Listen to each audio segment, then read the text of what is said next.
नमस्कार, India voice देख रहे हैं आप। मैं हूं आपके साथ आकाश सरोज और उत्तर प्रदेश के इस खास बुलेटिन में आप सभी का स्वागत है। लखनऊ में अतीक के बेटे की मौत पर सियासत गर्मा गई है। समाजवादी पार्टी नेता रामगोपाल यादव की ओर से उठाए गए सवालों पर अब बीजेपी ने पलटवार किया है। बीजेपी प्रवक्ता राकेश त्रिपाठी ने समाजवादी पार्टी पर माफिया प्रेम का आरोप लगाते हुए कहा कि समाजवादी पार्टी ने अपने शासनकाल में माफियाओं को पाला पोसा। राकेश त्रिपाठी ने फिल्मी गाने की लाइन का हवाला देते हुए कहा, चोट तुझे आए तो दर्द मुझे होता है, भाई भाई में अक्सर ये होता है। उन्होंने तंज कसते हुए कहा कि चोट माफिया को पहुंचती है और दर्द समाजवादी पार्टी को होता है। बीजेपी प्रवक्ता ने समाजवादी पार्टी शासनकाल में दगाइयों को सरकारी जहाज से घुमाने का भी आरोप लगाया और कहा कि योगी सरकार में अपराधियों के खिलाफ कानून का डंडा पूरी सख्ती से चलेगा। यानी अतीक के बेटे की मौत पर उठे सवाल अब सियासी आरोप प्रत्यारोप में बदल चुके हैं। पार्टी कह रही है कि बड़ी फिल्म का गाना है, चोट तुझे आए तो दर्द मुझे होता है, भाई भाई में अक्सर ये होता है। जब जब किसी माफिया अपराधी को कोई आघात पहुंचता है, कोई चोट पहुंचती है, उनकी बिल्डिंग पर बुलडोजर चलता है, पुलिस एनकाउंटर में मार गिराती है, तो इस समाजवादी पार्टी को न जाने क्यों दर्द उत्पन्न हो जाता है। समाजवादी पार्टी ने अपने शासनकाल में ऐसे माफिया अपराधियों को पाल पोस कर बड़ा किया था, इसलिए उनको धाराशायी होते हुए देखती है ना, वो बहुत दर्द उठता है। अब अतीक अहमद जिसके बेटे की रोड एक्सीडेंट में मौत हुई है, उसको लेकर के भी रामगोपाल यादव सवाल उठा रहे हैं। समाजवादी पार्टी को दर्द हो रहा है। समाजवादी पार्टी कह रही है कि बड़ी निर्ममता के साथ अपराधियों पर कार्रवाई हो रही है। तो क्या अपराधियों के प्रति उदारता बरतनी चाहिए? क्या अपराधियों को सरकारी वायुयान में बैठाल करके नाश्ता करना चाहिए, जैसा अखिलेश यादव जी दंगाइयों के साथ किया करते थे? ये योगी आदित्यनाथ सरकार है, यहां कानून का डंडा पूरी निर्ममता से ही चले। इधर राम मंदिर ट्रस्ट के सीईओ पद को लेकर चुनावी प्रक्रिया जारी है। देश भर से आए 5300 से ज्यादा आवेदनों में से 18 योग्य उम्मीदवारों को इंटरव्यू के लिए शॉर्टलिस्ट किया गया है, लेकिन इंटरव्यू में पूछे गए कुछ सवालों ने अब सियासी विवाद खड़ा कर दिया है। दरअसल उम्मीदवारों से शराब, मांस और जनेऊ पहनने जैसे सवाल पूछे जाने की बात सामने आई है, जिसके बाद विपक्षी दलों के नेताओं ने बीजेपी और राम मंदिर ट्रस्ट पर तीखा हमला बोला है। विपक्ष का आरोप है कि सीईओ जैसे प्रशासनिक पद के इंटरव्यू में उम्मीदवार की निजी आस्था और खान पान से जुड़े सवालों का क्या औचित्य है। वहीं इस पूरे मामले को लेकर अब सियासत गर्मा गई है। सवाल यह है कि आखिर राम मंदिर ट्रस्ट के सीईओ पद के इंटरव्यू में किस तरह के सवाल पूछे गए? क्या ये सवाल उम्मीदवार की योग्यता परखने के लिए थे या फिर विवाद को जन्म देने वाले? और विपक्ष के हमले के पीछे क्या है पूरी कहानी? अनुभव। राम मंदिर ट्रस्ट के सीईओ पद के लिए चुनावी प्रक्रिया शुरू है। राम मंदिर के सीईओ पद के लिए देश भर से 5300 से ज्यादा आवेदन आए थे। इनमें से सिर्फ 18 योग्य उम्मीदवारों को इंटरव्यू दौर के लिए शॉर्टलिस्ट किया गया है। इंटरव्यू में पूछे गए सवालों के बाद विपक्ष ने बखेड़ा खड़ा कर दिया। दरअसल इंटरव्यू में शराब, मांस और जनेऊ पहनने जैसे सवाल पूछे गए। सबसे पहले तो हम आपको बताते हैं कि इस इंटरव्यू में किस किस तरीके के सवाल पूछे गए। राम मंदिर सीईओ के पद के लिए इंटरव्यू में उम्मीदवारों से उनके प्रशासनिक पदों पर काम करने के अनुभव, धार्मिक सामाजिक संस्थाओं के संचालन और राम मंदिर की व्यवस्थाओं को और बेहतर बनाने के प्लान पर सवाल किए गए। इंटरव्यू में कैंडिडेट से राम मंदिर और भगवान श्री राम के लिए आस्था की गहराई को भी परखा गया। उनसे धार्मिक संस्थानों के संचालन के पुराने अनुभव और मंदिर प्रबंधन को लेकर उनके विजन से जुड़े सवाल भी पूछे गए। उनके सीवी में दिए गए डिटेल्स के बारे में पूछा गया और उनकी पसंद नापसंद को लेकर भी सवाल किए गए। उम्मीदवारों से पूछा गया कि क्या वो शिखा रखते हैं, जनेऊ पहनते हैं और शुद्ध शाकाहारी हैं या मांसाहारी भोजन करते हैं। इसके अलावा शराब पीने और हिंदू धार्मिक परंपराओं के हिसाब से पोशाक पहनने में सहेज होने से जुड़े सवाल भी पूछे गए। उम्मीदवारों से उनके परिवार और बड़े धार्मिक आयोजनों में भीड़ प्रबंधन को लेकर भी जानकारी मांगी गई।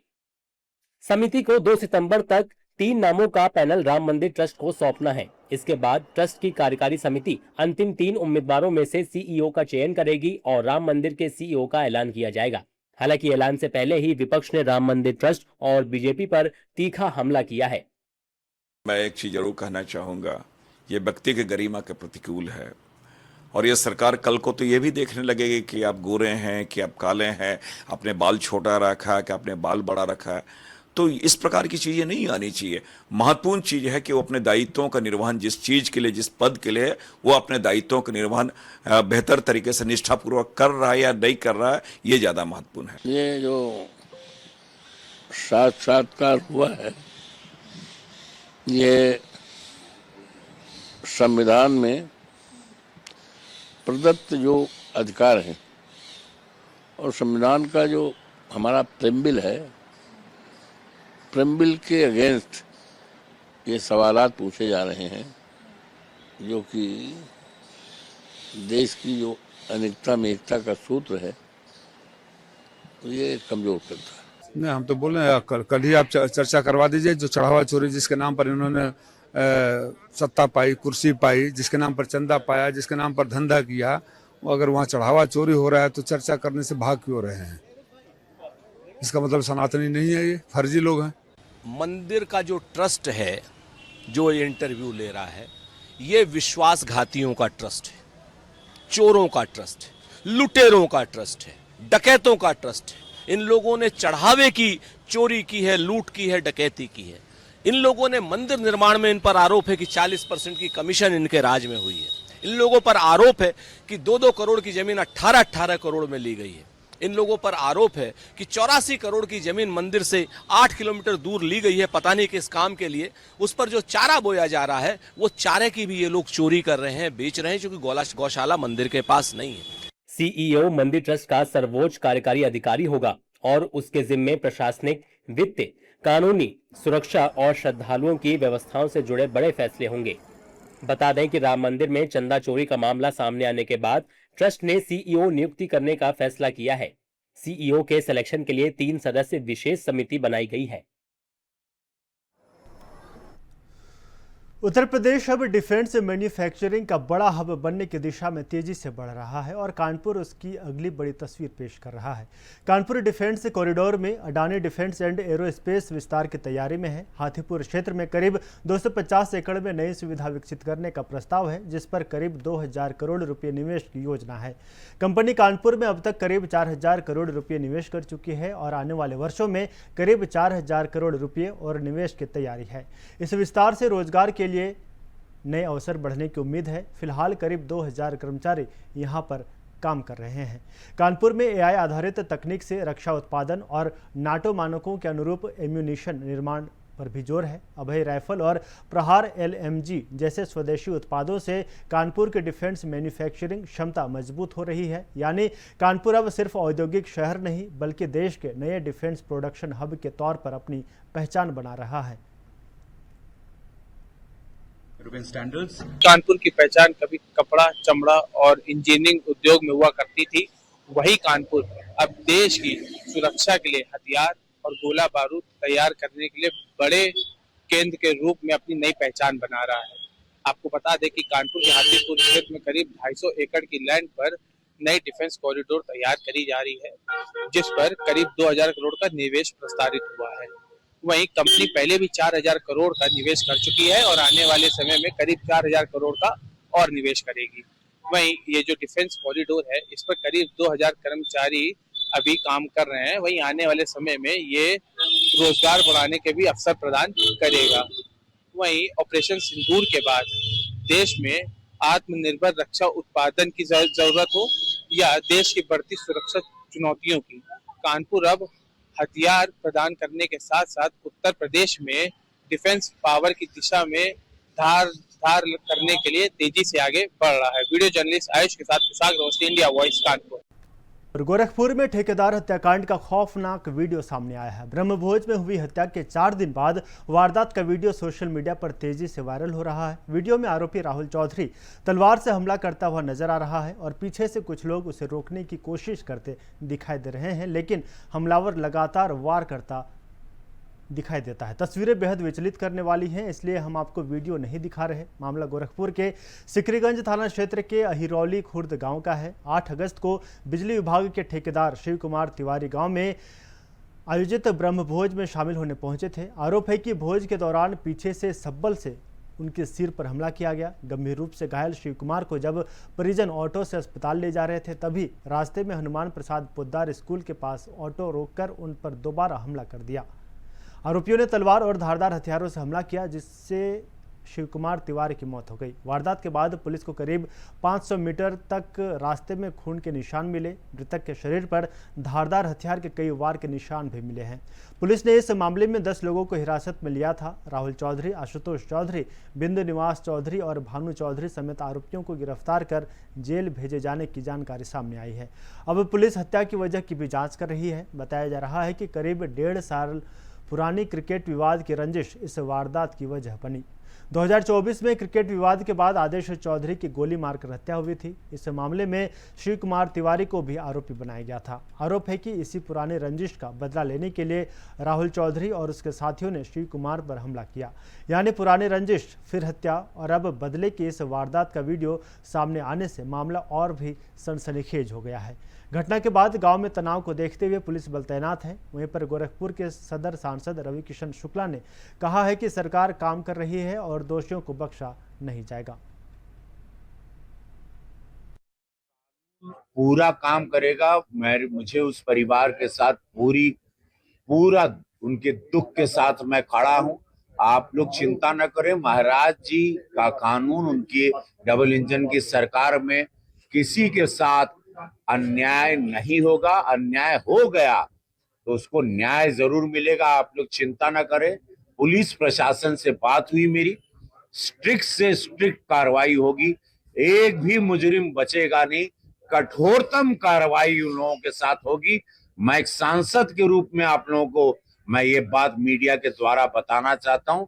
निश्चिंत रहे, एक भी अपराधी और जिसने सोचा है वो बचेगा नहीं। थाना सीकरीगंज अंतर्गत 8 अगस्त 2026 को शिव कुमार त्रिपाठी की हत्या के संबंध में परिजनों से प्राप्त तहरीर के आधार पर मुकदमा अपराध संख्या 217/26 परिवार के तहरीर के आधार पर कुल 7 नामजद अभियुक्तों के विरुद्ध पंजीकृत किया गया था। इसमें पुलिस द्वारा 2 अन्य लोगों का नाम बढ़ाते हुए कुल 8 लोगों की गिरफ्तारी पूर्ण करते हुए अग्रिम कठोरतम विधिक कार्रवाई की जा रही है। इस मामले में जाँच करने पर यह जानकारी हुई कि 2024 में आदेश चौधरी की हत्या में मृतक के कुछ परिजनों का नाम आया था, जिसकी रंजिश रखते हुए ये अभियुक्तों द्वारा यह घटना कारित की गई है। इस संबंध इधर स्वतंत्रता दिवस के मौके पर राजधानी लखनऊ में तिरंगा यात्रा निकाली गई। लालबाग स्थित नगर निगम मुख्यालय से शुरू हुई यात्रा हजरतगंज चौराहे होते हुए जनभवन तक पहुंची। यात्रा के दौरान बड़ी संख्या में लोग तिरंगा लेकर शामिल हुए और देशभक्ति के नारों से माहौल गूंज उठा। उनके कल गोरखपुर में एक ब्राह्मण समाज के एक व्यक्ति की हत्या कर दी गई, पंडित शिव कुमार तिवारी। गोरखपुर आप सब जानते हैं, योगी आदित्यनाथ जी जहां से आते हैं, उनके गृह जनपद में एक ब्राह्मण समाज की तलवार से काटकर हत्या कर दी जाती है। और लगातार पूरे प्रदेश में ब्राह्मण समाज को मारा जा रहा है, उनकी हत्याएं की जा रही हैं।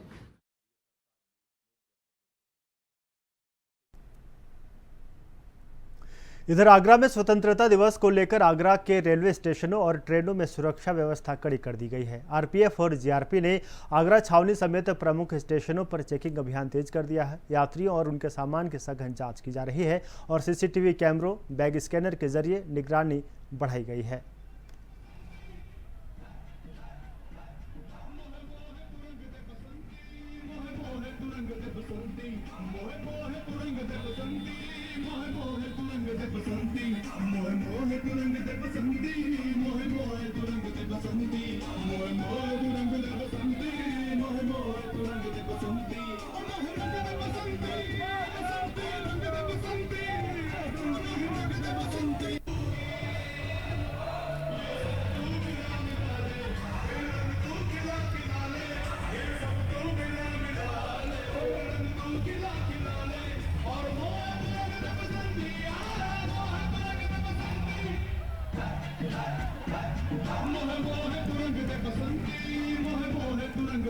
की बहुत लंबित समस्याएं थी, जिसके बारे में मैं मुख्यमंत्री से अमूमन मिलते ही रहता हूँ। इसी कड़ी में एक मुख्य मुद्दा जो यहाँ के डी नोटिफाइड और नोटिफाइड का सर्वे जो चल रहा है, यहाँ पे जो जितनी भी स्टेट्स है उनका सर्वे बहुत टाइम से लंबित है। और साथ ही साथ जो पुरानी पैतृक भूमि है, जो गरीब लोगों के अपने लैंड्स है, वो क्लियर नहीं हो पा रहे हैं कि वो किस लैंड में फॉल करता है, ना वो उसमें निर्माण कर पा रहे हैं, ना रेनोवेशन कर पा रहे हैं। तो ये मैंने मुद्दा उनके सामने उठाया कि शीघ्र सर्वे, क्योंकि इसमें बहुत सारे डिपार्टमेंट्स इन्वॉल्व है, उनका समन्वय अच्छे से बना रहे और वो शीघ्र पूरा हो। उसके बाद जब पूरा हो जाएगा तो समयबद्ध उस पर कार्रवाई भी हो। तो ये मेरी मुख्य मांग थी। साथ ही साथ जो हमारा रूरल इंफ्रा है, जिसे कहते हैं ग्रामीण क्षेत्र, हमारा सोकोली का क्षेत्र है, हमारा चामसारी का क्षेत्र है, वहाँ के कुछ मोटर मार्ग थे जो बन नहीं पाए थे, जो ध्वस्त हुए थे आपदा के कारण। तो मैंने ये मुद्दा माननीय मुख्यमंत्री साहब ने उठाया, उन्होंने उनसे निवेदन किया, उन्होंने इस पर कार्रवाई करने के लिए जितने भी अधिकारी वहाँ पे थे उनके साथ उनको निर्देश दिए। तो यही मेरी मुख्य मांग माननीय मुख्यमंत्री से रही। एक निरंतर प्रक्रिया होती है, विकास एक दिन में नहीं होता, विकास से चलते रहता है। चाहे कोई भी सरकार आई हो, चाहे कोई भी एमएलए आया हो या यहाँ का अध्यक्ष आया हो, वो हर व्यक्ति को कोशिश करनी चाहिए विकास की कड़ी चलती रहे। अब जहां तक कांग्रेस की बात है तो कांग्रेस के बाद आरोप। इधर लखनऊ में फर्जी आदेश के जरिए करीब 2000 करोड़ रुपए कीमत की 120 बीघा सरकारी जमीन हड़पने का मामला सामने आया है। आरोप है कि भूमाफिया ने 38 साल पहले चकबंदी विभाग का फर्जी आदेश तैयार कर 6 गांवों की जमीन पर कब्जा किया और उसका बड़ा हिस्सा बेच दिया। वर्ष 2020 में जमीन खतौनी में दर्ज कराने के लिए मामला हाईकोर्ट पहुंचा, जहां दस्तावेजों के सत्यापन में फर्जीवाड़ा सामने आया। अब चकबंदी विभाग ने 7 अधिकारियों के खिलाफ विभागीय जाँच की सिफारिश की है।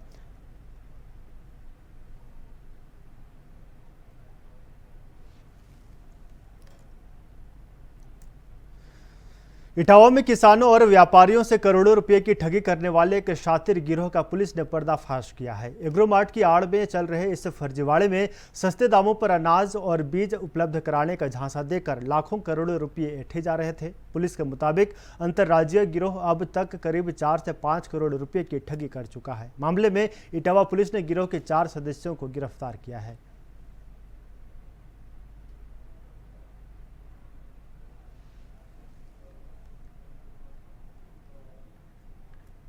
इधर हरदोई में एक ही रात 6 घरों में चोरी की घटनाओं के बाद पुलिस महकमे में हड़कंप मच गया। मामले को गंभीरता से लेते हुए एसपी अशोक कुमार मीणा ने बड़ी कार्रवाई की है। ड्यूटी में रात्रि गश्त में लापरवाही सामने आने पर देहात कोतवाली थाना प्रभारी हरिनाथ समेत 2 आरक्षियों को लाइन हाजिर कर दिया गया और एसपी ने पुलिसकर्मियों की कार्यप्रणाली पर नाराजगी जताते हुए रात्रि गश्त को लेकर सख्त निर्देश जारी किए हैं।